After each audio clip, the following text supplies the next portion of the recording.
Estamos de regreso con usted aquí en Noticias del Congreso, transmitiendo al Valle de México y área conurbada en señal digital abierta, canal 45.1 y también, por supuesto, a todo el país en los sistemas de televisión por cable y en www.canalcongreso.gov.mx. Vamos a continuar con la información porque a partir del acuerdo aprobado por el Pleno que establece las normas para el análisis del tercer informe de gobierno, el Senado de la República recibió al secretario de Educación Pública, Aurelio Nuño Mayer, y el funcionario realizó un balance sobre la aplicación de la reforma educativa avalada precisamente por el Congreso Federal, que establece, entre otras cosas, la evaluación educativa y la evaluación docente. Vamos a ver cómo se desarrolló este encuentro parlamentario. Y en el contexto de la presentación del tercer informe del Poder Ejecutivo Federal y con el propósito de analizar la política social del país, compareció ante el Pleno del Senado de la República el secretario de Educación Pública. Después de tomar la protesta correspondiente de decir verdad en la información expuesta ante los senadores, el funcionario se refirió que su gestión se enfoca en la implementación de la reforma educativa. Para lograr este propósito, explicó que se desarrollarán diversos ejes de acción, poniendo a la escuela en el centro del sistema educativo a través de un programa para la mejora de la infraestructura física escolar y las comunidades de aprendizaje. Para fortalecer estas comunidades de aprendizaje, vamos a trabajar para darle mayor autonomía de gestión a las escuelas, a través de programas como el de la reforma educativa. Vamos a fortalecer los consejos técnicos escolares. Vamos a generar materiales educativos con mayor pertinencia y con mayor calidad. Y otro de los ejes de acción enlistados por el secretario de Educación estuvo relacionado con la construcción de un servicio profesional docente de calidad. Significa, en primer lugar, el fortalecimiento de la formación inicial, es decir, de las escuelas normales, que son y seguirán siendo el pilar de la formación de los maestros de México. Significa también que las evaluaciones apoyen a los maestros. En su primera intervención en los posicionamientos, el senador del Partido del Trabajo, Manuel Bartlett, afirmó al secretario de Educación que la reforma educativa aprobada hace un par de años busca privatizar el sistema educativo y lograr un control sindical. Y tiene un objetivo de crear un mexicano distinto al que establece la Constitución.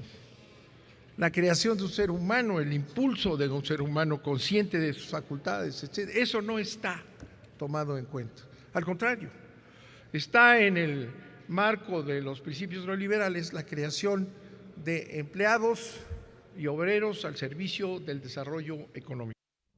Mientras el coordinador parlamentario del PT, el senador Manuel Bartlett, se encontraba fijando la postura de su bancada en la tribuna del Senado, se activó la alarma sísmica, por lo que el presidente de la mesa directiva, el senador Roberto Gil Suart, decretó un receso.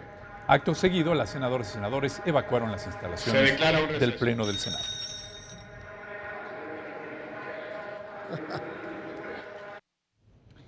Bueno, ya minutos después de este movimiento telúrico en Ciudad de México, se reanudó la sesión de la Cámara Alta y también la comparecencia. El senador Juan Gerardo Flores, del Partido Verde Ecologista de México, externó que los legisladores de su grupo parlamentario están conscientes que para mejorar los indicadores educativos que han predominado durante muchos años en el país, se requiere un trabajo constante por parte de todos los sectores. Por ello, reconocemos con beneplácito las acciones que la dependencia de la que es titular ha emprendido para implementar la reforma educativa. La implementación del servicio profesional docente es un aspecto medular de esta reforma. Es necesario que el personal docente cumpla con la idoneidad de los conocimientos. Y por parte de la bancada del PRD, el senador Raúl Morón cuestionó la inoperancia de una de las acciones destacadas en el tercer informe de gobierno, la entrega de casi 1 millón de laptops y tabletas a niños y maestros de quinto y sexto año de primaria de 10 entidades del país. Nunca se informaron los criterios de selección. Hoy conocemos, derivado del censo educativo, que en los estados donde se está implementando el programa existe un número importante de escuelas que carecen de electricidad o de acceso a Internet, dos elementos esenciales para la operación del programa. En mitad del sexenio, los resultados en materia educativa son insuficientes y desarticulados, así lo expresó el senador del PAN, Juan Carlos Romero Hicks, quien indicó que después de la reforma educativa aprobada hace ya casi 3 años, se acordó que habría una segunda etapa de cambios educativos. Abrumadora mayoría no. Lo subrayo, la reforma educativa está pendiente, la reforma está en obra negra.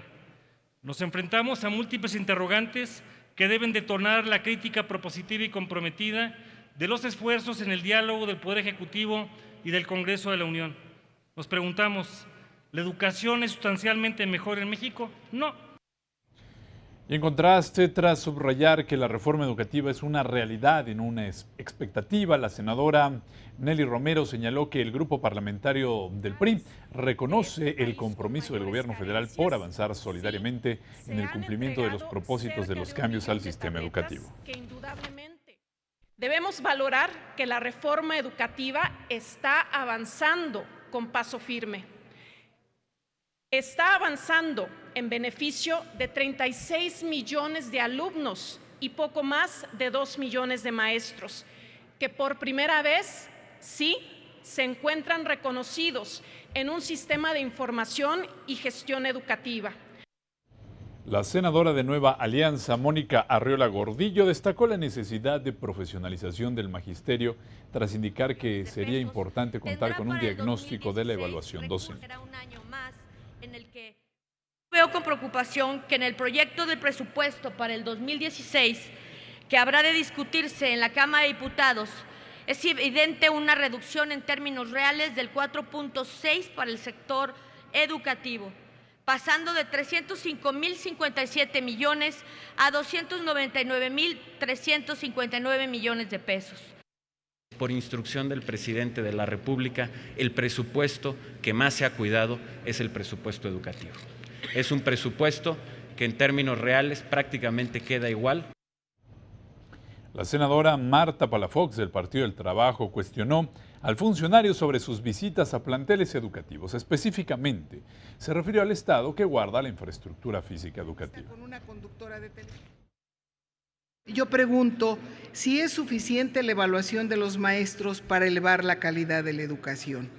Se lo pregunto porque para la educación se necesitan condiciones adecuadas en infraestructura educativa, equipo, servicios de salud, sobre todo de salud, que es un tema al que poco se le ha prestado atención en las escuelas. Las evaluaciones no están diseñadas, ni están hechas, ni las está implementando este gobierno para afectar a los maestros. Todo lo contrario, las evaluaciones están hechas para ayudar a los maestros.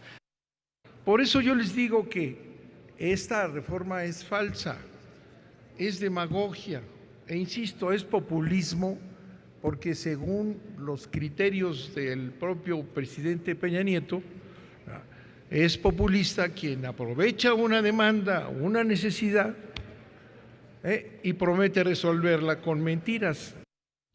Por su parte, el Partido Verde Ecologista de México indicó que esta administración implementó un modelo de educación que busca incrementar la calidad.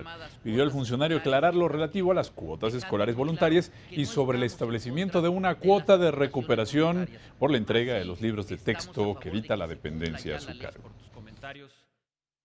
Me gustaría preguntarle cuánto hemos avanzado porque se siguen escuchando estas llamadas cuotas escolares y estas quejas, dejando muy claro que no estamos en contra de las aportaciones voluntarias, mas sí estamos a favor de que se cumpla ya la ley vigente. Esta es una práctica que tiene que ser exterminada. Y déjame ser muy claro en este tema. Ninguna escuela pública puede condicionar ningún servicio educativo, ni calificaciones, ni entrada, ni absolutamente nada al cobro de una cuota. Muchas gracias por sus claras respuestas, que son muy importantes, no solo para un servidor y para esta asamblea, sino para todo el país, para todos los padres de familia. Por su parte, el senador Fidel de Médicis destacó las deficiencias del sistema educativo y la falta de capacitación a los docentes. Cuestionó al titular de la Secretaría de Educación sobre la existencia de algún plan concreto para actualizar y modernizar a la educación normalista. La pregunta es, ¿están casi todos los normalistas? Faltan 43.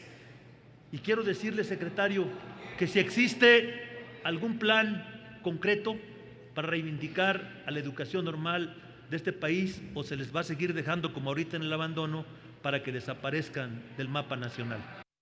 Y aquí lo reitero, este gobierno, y como además lo mandata la reforma educativa, apoyará firmemente a las normales para que las normales puedan tener el nivel y la calidad que requieran, puedan tener los planteles y la infraestructura que merecen.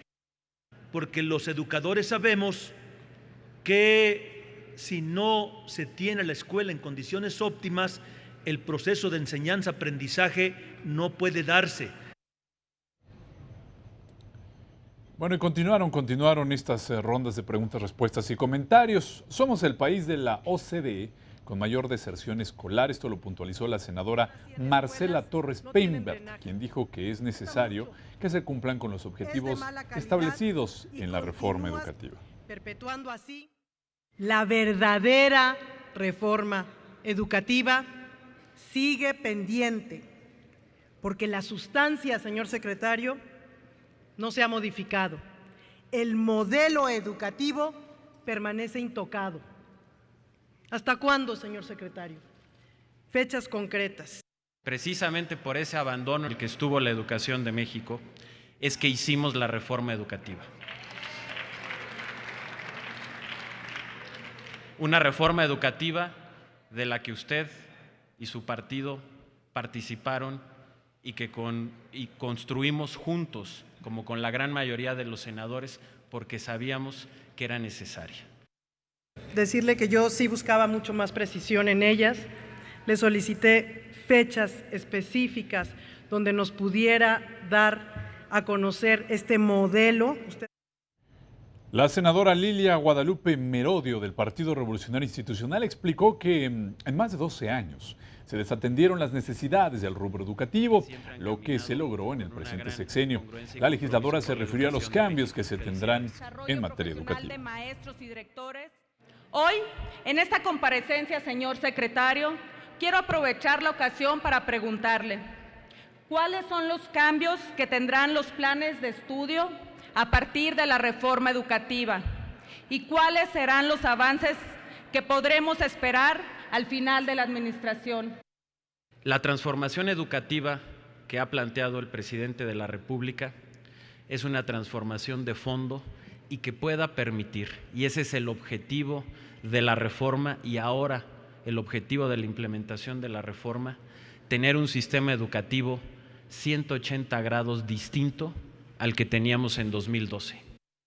Todo cambio siempre genera turbulencias, genera opiniones, afecta intereses, pero lo que no se puede negar es que hoy hay una generación de la que todos somos parte, bajo el liderazgo del Ejecutivo Federal, para atrevernos a cambiar.